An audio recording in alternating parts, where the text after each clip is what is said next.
Well, attention homeowners, there are some new laws that will take effect September 1st that could impact your Texas windstorm insurance. Now, here to explain the new laws is Mark Hanna with the Insurance Council of Texas and meteorologist Roger Erickson with the National Weather Service out of Lake Charles. Thank you, gentlemen, so much for joining us. Thanks for having us. First off, Mark, tell us a little bit about what are some of the changes that are going to be taking effect on September 1st. Okay, well, it has to deal with your windstorm insurance that's taking place. And there's a group called the TWIA, or the Texas Windstorm Insurance Association.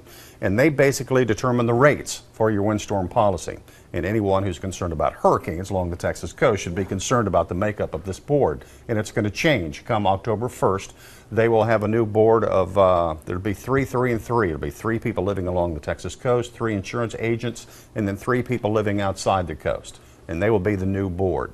There's some funding for when there's a hurricane, and to pay for the claims, there's going to be a new funding structure put into place. And right now they've got funding up to $5 billion, so they can plan for any major hurricane that comes along. And then another piece of legislation that came along deals with public adjusters.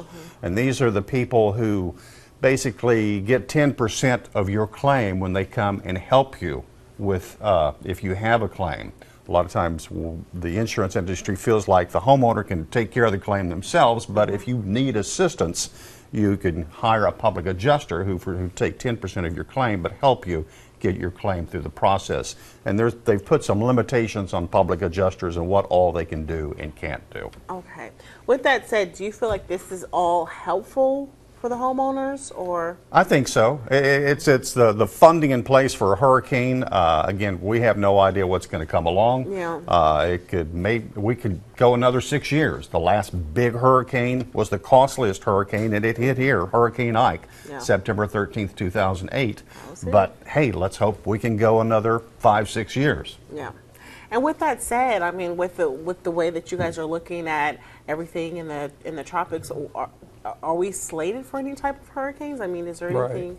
Well, you know, this year we're expecting fewer storms overall, but the big problem that we're worried about this year is for the quick strike type systems, similar to what we had with Bill a couple months ago, where something will develop along an old cold front out in the Gulf of Mexico and then make landfall 2 days later. So we're talking about short lead time possibilities rather than watching the news and seeing this for 7 days out in the Atlantic before it comes here. This is going to be the situation where you're watching Greg one night, and then the next day, suddenly Dana's telling you, hey, there's something out there. Wow. So basically, we just need to all be prepared. Absolutely. It sounds like. And also to make sure that we have our insurance in place. That's what our entire message is all about. We're going down the entire Texas coast. We're telling everybody, be prepared. That means have an evacuation plan. Check in with your insurance agent. Just pick up the phone call, make a quick phone, just say, do I have adequate coverage no matter what comes along? And just telling people, be prepared, and now's the best time to do it. There's nothing out there. This is the best time when you're clearly thinking about what you need. Thank you, gentlemen, so much for joining us. We appreciate it. Things to keep in mind. Get that insurance if you don't have it, and of course, always be prepared.